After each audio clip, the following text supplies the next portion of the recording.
of two right circular cylinders are in the ratio of 8:5 and their radii of bases are in the ratio of 1:2. The ratio of their volumes is. ಇಲ್ಲಿ ಹೈಟ್ಗಳ ratio ಕೊಟ್ಟಿದ್ದಾರೆ, ರೇಡಿಯಸ್ಗಳ ratio ಕೊಟ್ಟಿದ್ದಾರೆ. Base radius ಏನಿರುತ್ತಲ್ಲ ಅದರ ratio ಕೊಟ್ಟಿದ್ದಾರೆ. ವಾಲ್ಯೂಮ್ನ ratio ಕೇಳಿದ್ದಾರೆ. ಇಲ್ಲಿ volume of cylinder formula ಏನಿದೆ ಅಂತಂದರೆ πr²h. πr²h ಅದನ್ನು ನಾವು ನೆಕ್ಸ್ಟ್ ಯೂಸ್ ಮಾಡ್ಕೊಳ್ತೀವಿ, ಹಾಗಾಗಿ ಆ ಫಾರ್ಮುಲಾ ಗೊತ್ತಿರಬೇಕು. ಇಲ್ಲಿ ರೇಷಿಯೋ ಕೊಟ್ಟಿದ್ದಾರೆ ಅಂತಂದರೆ ಒಂದು ಕಾಮನ್ ಫ್ಯಾಕ್ಟರ್ನ ಡಿವೈಡ್ ಮಾಡಿರ್ತಾರೆ.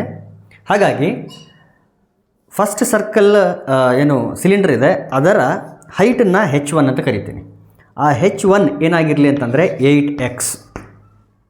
H2 ಇದೇನಿದು ಸೆಕೆಂಡ್ ಸಿಲಿಂಡರ್ನ ಹೈಟ್. H2 ಅದೇನಾಗಿರುತ್ತೆ ಹಾಗಾದರೆ 5x ಆಗಿರ್ತದೆ. ಈ x ಅನ್ನೋದು ಕಾಮನ್ ಫ್ಯಾಕ್ಟರು, ಅದನ್ನು ಡಿವೈಡ್ ಮಾಡಿ ರೇಷಿಯೋ 8:5 ಆಗಿರುತ್ತೆ. ಅದೇ ರೀತಿ ರೇಡಿಯಸ್ ಏನು ಕೊಟ್ಟಿದ್ದಾರೆ ಅವುಗಳ ವ್ಯಾಲ್ಯೂನ ಬರ್ಕೊಳ್ತೀನಿ ನಾನು. ಫಸ್ಟ್ ಸಿಲಿಂಡರ್ ಏನಿದೆ ಅದರ ರೇಡಿಯಸ್ನ R1 ಅಂತ ಕರಿತೀನಿ. R1 = ಇಲ್ಲಿ ರೇಷಿಯೋ x ಇರಲ್ಲ, ಬೇರೆ ಯಾವುದೋ ಇರುತ್ತೆ, ಅದನ್ನು y ಅಂತ ಕರ್ಕೊಳ್ತೀನಿ. ಇಲ್ಲಿ 1 × y ಅದನ್ನು ಜಸ್ಟ್ y ಅಂತ ಬರೀತೀನಿ. ಸೆಕೆಂಡ್ ಸಿಲಿಂಡರ್ ಏನಿದೆ ಅದರ ರೇಡಿಯಸ್ R2 ಆಗಿರಲಿ, ಅದರ ರೇಡಿಯಸ್ಸು 2y. y ಕ್ಯಾನ್ಸಲ್ ಆದರೆ 1:2 ಇಲ್ಲಿದೆ 1:2. ಸೊ ಕಾಮನ್ ಫ್ಯಾಕ್ಟರ್ನ ನಾನು x ಮತ್ತು y ಅಂತ ತಗೊಂಡಿದ್ದೀನಿ. ನನಗೆ ಬೇಕಾಗಿರೋದು ವಾಲ್ಯೂಮ್ಗಳ ರೇಷಿಯೋ.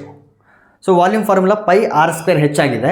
ಬಟ್ ಇಲ್ಲಿ ಫಸ್ಟ್ ಸಿಲಿಂಡರ್ನ ರೇಷಿಯೋ ಇದು ರೇಡಿಯಸ್ನ R1, ಹೈಟನ್ನು H1 ಅಂತ ತೊಗೊಂಡಿದ್ದೀನಿ. ಸೆಕೆಂಡ್ ಸಿಲಿಂಡರ್ಗೆ R2 H2 ಅಂತ ತೊಗೊಂಡಿದ್ದೀನಿ. ಆ ವ್ಯಾಲ್ಯೂಸನ್ನು ನಾನು ಆ ಫಾರ್ಮುಲಾದಲ್ಲಿ ಯೂಸ್ ಮಾಡಬೇಕು. ರೇಷಿಯೋ ಆಗಿರೋದ್ರಿಂದ ನಾನು ಒಂದು ಏನಂದರೆ ರ್ಯಾಷನಲ್ ನಂಬರ್ ಫಾರ್ಮ್ P/Q ಫಾರ್ಮಲ್ಲಿ ಬರ್ಕೊಳ್ತೀನಿ. ಆಮೇಲೆ ರೇಷಿಯೋ ಫಾರ್ಮಲ್ಲಿ ಎಕ್ಸ್ಪ್ರೆಸ್ ಮಾಡೋಣಂತೆ. πr1²h1 πr²h ಅಲ್ಲ, ಸೊ ರೇಡಿಯಸ್ ಇಲ್ಲಿ R1 H1 ಆಗ್ತದೆ. ಸೊ R1²h1 ಡಿವೈಡೆಡ್ ಬೈ ಇದು second cylinder divided by πr2²h2. π cancel ಆಯಿತು. It is equal to R1 ಅಂತಂದರೆ y ಇದೆ, ಸ್ಕ್ವೇರ್ ಮಾಡಿದರೆ y² ಡಿವೈಡೆಡ್ ಬೈ R2 ಅಂತಂದರೆ 2y ಇದೆ, ಬಟ್ ಅದಕ್ಕೆ ಸ್ಕ್ವೇರ್ ಇದೆ, ಸೊ 2y² ಇಂಟು H1 ಇದೆ. H1 ಅಂತಂದರೆ 8x ಡಿವೈಡೆಡ್ ಬೈ H2 ಇದೆ, H2 ಅಂತಂದರೆ 5x. x ಕ್ಯಾನ್ಸಲ್ ಆಯಿತು.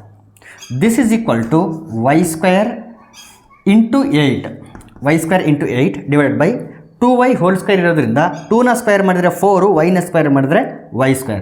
So we get 4y² into 5. x cancel ಆಗಿದೆ ಅಲ್ಲಿ. Here y² gets cancelled. 4 1s 4 2s 8. So we get 2/5.